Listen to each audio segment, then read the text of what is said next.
Good morning, everybody. We have another illegal breaking reporting video analysis update for you guys this morning. We actually have 3 illegal breaking reporting video analysis updates for you guys this evening. This morning. First, ladies and gentlemen, the morning briefing by Washington Post. Let's get into it. Today is Monday, December 29, 2025. Let's get into it. Hurdles remain in talks to end Russia's war against Ukraine. President Donald Trump and Elon Musk have reached a fragile truce, and a nudge word could help you set an intention for 2026. That's some of what we'll get to on The 7 from the Washington Post. I'm Rennie Smirnovsky, in for Hannah Jewell. It's Monday, December 29th. Let's get you caught up with today's 7 stories. Number 1. President Trump met with Ukrainian President Volodymyr Zelensky. At a meeting yesterday at Trump's Mar-a-Lago club in Florida, the two leaders discussed how to end Russia's invasion of Ukraine. They took steps toward agreeing on a proposal, with Trump saying that he believes they're, quote, far closer than ever before to a deal. I don't like to say percentages. I just think we're doing very well.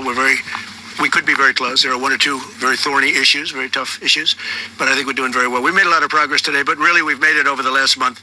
This is not a one-day process deal. This is very complicated stuff. Difficult sticking points remain, and it's unclear if Russia would agree to their recommendations. One unresolved problem appeared to be the future of the Donbas region of Ukraine, which is largely occupied by Russian forces.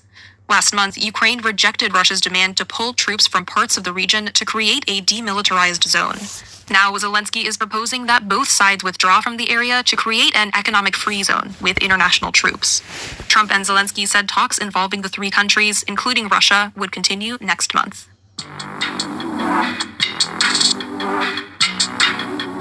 Trump is set to meet with Israeli Prime Minister Benjamin Netanyahu today. That's number 2. It's going to be another busy day at Mar-a-Lago, where a meeting between Trump and Netanyahu will test Netanyahu's powers of persuasion. The Israeli leader will meet a U.S. president with increasingly diverging views on practically every Middle East hotspot. For Netanyahu, the trip to Florida offers a crucial opportunity to convince Trump to take a tougher stance on Gaza. And on Iran, Netanyahu is seeking a green light for another strike against the Islamic Republic's ballistic missile program. At the meeting, Netanyahu's hawkishness will butt up against a U.S. president who has staked his legacy on promoting peace. And Netanyahu may struggle to win Trump's backing, given how their relationship has deteriorated in recent months. Number 3. President Trump appears to have patched up his relationship with billionaire Elon Musk. This morning, the Post published a report into the apparent reconciliation between Trump and his wealthiest supporter. It revealed that Vice President J.D. Vance has led a months-long effort to smooth things out between the two men. That's a turnaround. Backlash to Musk's U.S. Doge service, along with his public swipes at Trump on social media, damaged their relationship. And in the spring, Musk declared his intention to form a third party. According to the Post's report, Vance appealed to Musk directly, and he urged Musk allies to push him to back off his third-party plans. Vance's efforts seem to have worked. Musk has scrapped his third-party project, and he appeared at the White House in November. But though Trump and Musk are once again on good terms, allies of both men say their truce is fragile.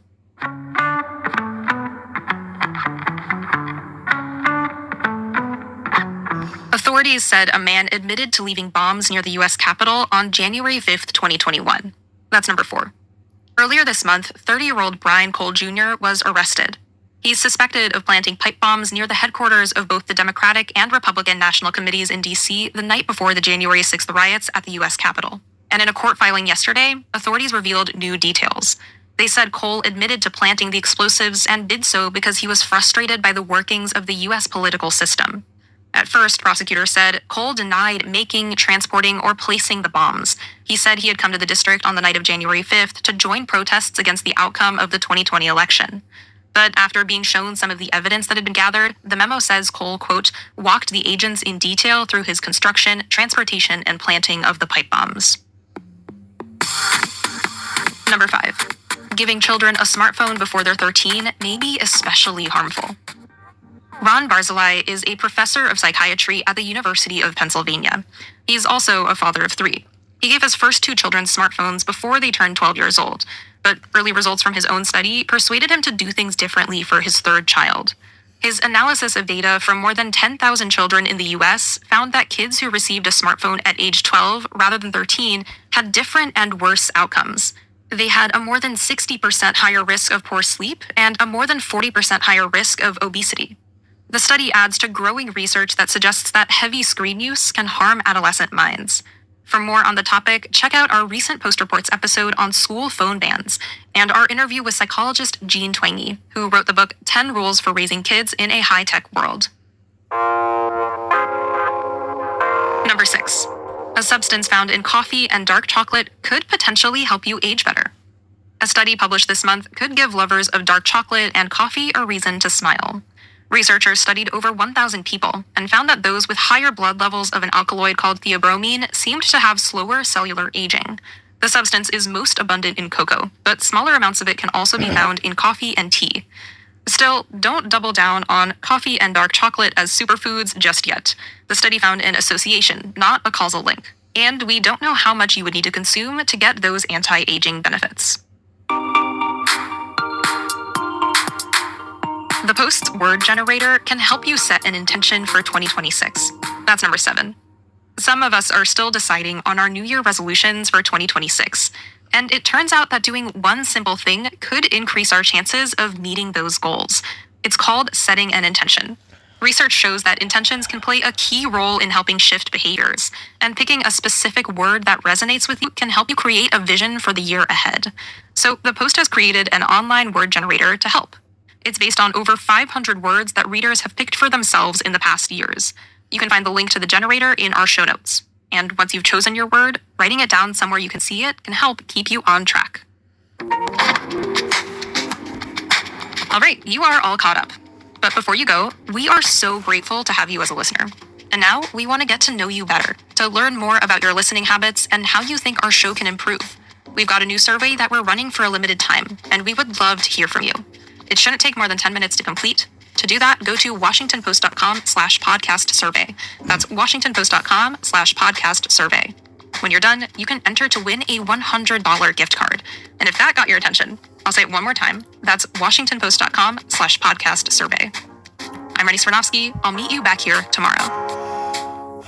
With that being said, ladies and gentlemen, let's get into our second reporting video analysis update by the deadline.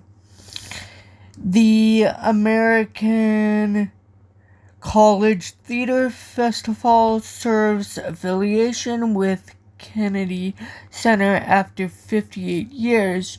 This is because of Trump adding his name illegally to the Kennedy Center in violation of federal law. Let's get into it, ladies and gentlemen. Before we begin, please make sure that you like, comment, share, subscribe, as well as enjoy. American College Theater Festival severs affiliation with Kennedy Center after 58 years. After an affiliation that's lasted nearly 60 years, the American College Theater Festival is suspending its partnership with the John F. Kennedy Center for the Performing Arts in Washington, D.C. The affiliation, according to an ACTF statement post on Facebook, is no longer viable due to the circumstances and decisions that do not align with our organization's values. The theater festival involves collegiate theater students from across the United States and includes 8 regional competitions that have long culminated in a week-long national festival, including the awarding of scholarships and other honors at the Kennedy Center. The regional conferences, which operate under a nonprofit entity separate from the National Committee, will continue independently as planned for 2026. The Kennedy Center has been the subject of ongoing controversy since President Donald Trump assumed control of the arts organization last January. Most recently, the center's Trump-appointed board voted to rename the venue the Donald J. Trump and the John F. Kennedy Memorial Center for the Performing Arts, a move that Democrats, Kennedy family members, and others say only Congress can authorize. In its statement on Facebook, the ACTF National Committee writes, "For 58 years, the John F. Kennedy Center for the Performing Arts has been an integral and vital partner in advancing the work of the Kennedy Center American College Theater Festival, KCACTF. Unfortunately, our affiliation with the Kennedy Center is no longer viable. Due to circumstances and decisions that do not align with our organization's values, the National Committee, which includes regional leadership, regional chairs, regional playwriting chairs, regional design, technology, and management chairs, and the building opportunity through leadership and development chairs, has voted to suspend our affiliation with the Kennedy Center. We are proceeding with the 8 vibrant regional conferences as planned for 2026, the statement continues. We want to assure you that this change does not mark an end, but a new chapter. The American College Theater Festival will continue, and we are confident that we can and will sustain the extraordinary opportunities, celebrations, and connections that define our work. We remain steadfast in our mission to encourage, recognize, and celebrate the finest and most diverse work created in college and university theater programs, to provide opportunities for participants to develop their skills, insight, and professionalism, to elevate the quality of theater produced in higher education, to champion distinguished productions of new plays, especially those written by students, as well as revitalized classics and bold, experimental works, and building opportunity through leadership and development. The note further states that leaders of the ACTF have been thoughtfully preparing for this transition and is confident in a positive, sustainable path forward. We ask for your grace and patience as we continue to plan, reorganize, and explore this new structure and national partnerships. ACTF will continue to serve as a ghost light, a beacon of joy, a sanctuary for all, and a place where every artist feels seen, safe, welcomed, celebrated, and beloved. With that being said, We hope you enjoyed that. Here's another related audio. with that being SNL writer Jimmy Fowley's sister Christina Down. With that being said, ladies and gentlemen, we have one more legal breaking reporting video analysis update for you guys this morning. 2 key Republican senators join a push by Democrats to overturn Trump's federal union order. Let's get into it, ladies and gentlemen, by Fox News. The article, ladies and gentlemen, reads, a pair of prominent Senate Republicans has joined Senate Democrats in supporting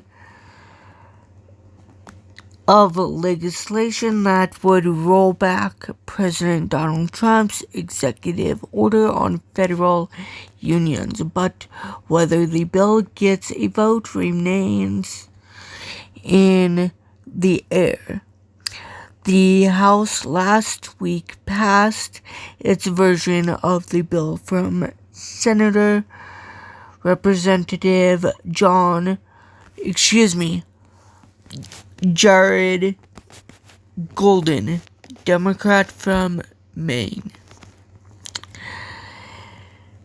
Dubbed the American Workers' Protection Act, that would reverse a March executive order banning collective bargaining for most federal unions across a variety of agencies, like the Department of War, which, ladies and gentlemen, before we continue, it is actually legally by law called the Department of Defense, not the Department of War.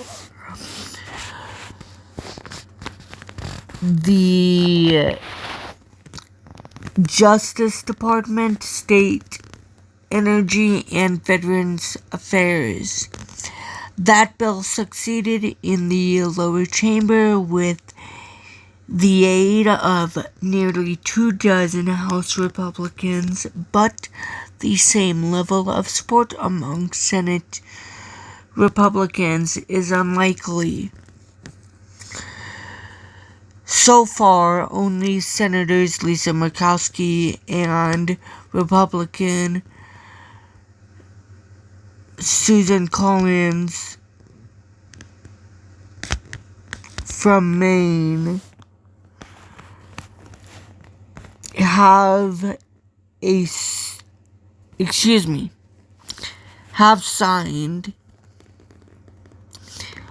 on as co-sponsors for the Senate's version of the bill, first introduced by Senator Mark Warner, Democrat from Virginia, in September. Collins, who chairs the Senate Appropriations Committee, said in a statement to Fox News Digital that she agreed with Golden that collective bargaining, which is afforded to federal employees under the Civil Service Reform Act of 1978, should be restored. And Murkowski argued that the country's federal employees deserved these protections. Collective bargaining rights and workplace protections have lifted up federal employees across the United States for decades, protecting them from unsafe working conditions and political retribution, she said in a statement to Fox News Digital. The push to nix Trump's order likely won't see the same level of bipartisan support in the upper chamber, given that the bill is currently sitting in the Senate Homeland Security and Governmental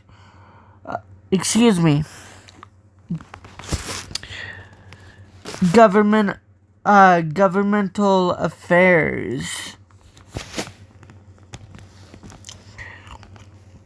Committee, chaired by Senator Rand Paul, Republican from Kentucky, who has introduced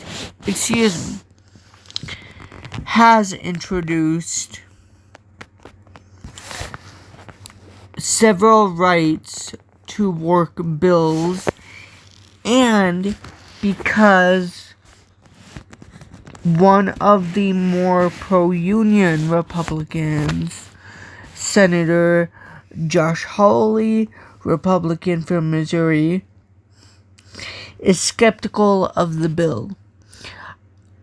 I don't know, Hawley told Fox News Digital. The public sector unions and private sector unions seem to be two different things. The House of Representatives passed the bill last week with support from 20 GOP lawmakers, a rare feature for a vote that was essentially a direct rebuke of one of Trump's policies.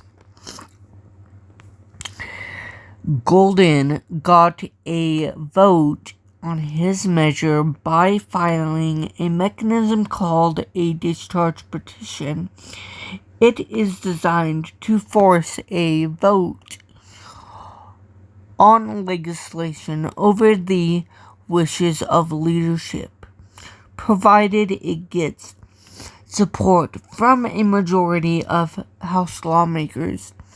The final vote passed 231 to 195, with all the no votes coming from Republicans.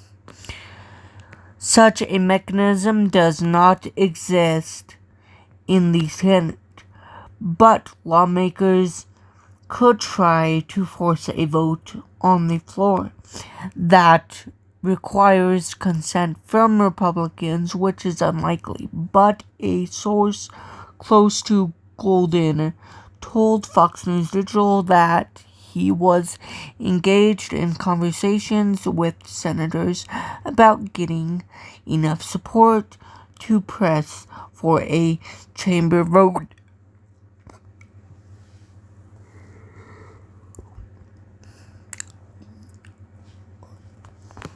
excuse me, a wide chamber vote that is on his bill. Golden told Fox News Digital on Friday that both he and Representative Brian Fitzpatrick, Republican from Pennsylvania, were in discussions with senators to try and win support. He said he'd spoken with a few senators after the bill passed, but added the real push is gonna be coming in the days and weeks ahead. And Warner, who is pushing the companion to Golden's bill in the Senate, told Fox News Digital in a statement that Republicans' defections in the lower chamber was a clear sign that these executive orders went way too far. Republicans and Democrats alike are recognizing that you can't run a functioning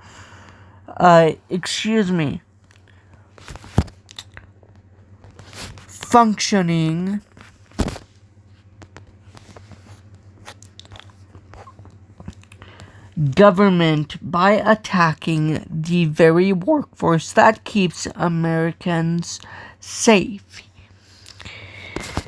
He said